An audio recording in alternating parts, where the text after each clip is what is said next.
भौजी देख सावन के दिन या लाली ह जल्दी से काबर आहा किनिया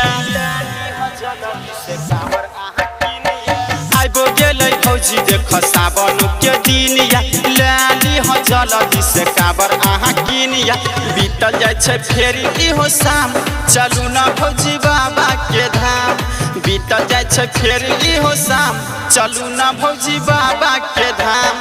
बीतल जाय छै फेर इहो शाम चलू न भौजी बाबा के धाम बीतल जाय छै फेर इहो शाम चलू न भौजी बाबा के धाम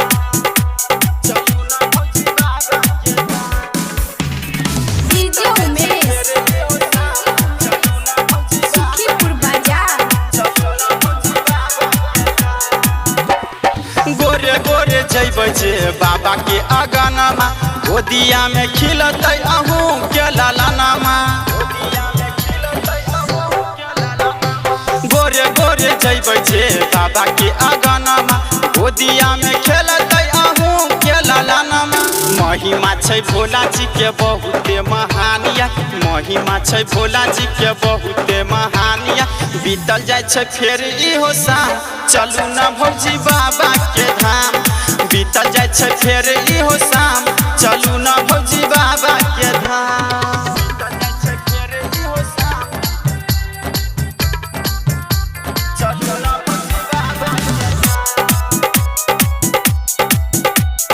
बीतल जाय छै फेर इहो शाम चलू न भौजी DJ Umesh recording studio Sukhipur बाजार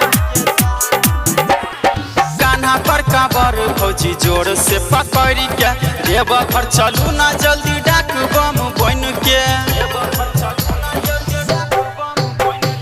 कान्हा पर कामर भौजी जोर से पकड़ के देव घर चलू ना जल्दी डाक बम बन के अनिस उजाला कहैया है भौजी कैसे क्या अनिस मनीष कहैया है भौजी कैसे क्या बीतल जाय छै फेर इहो शाम चलू न भौजी बाबा के धाम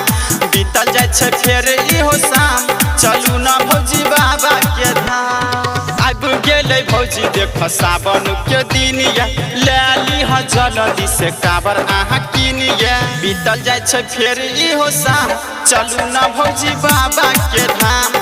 बीतल जाय छै फेर इहो शाम चलू न भौजी बाबा के धाम रिकॉर्डिंग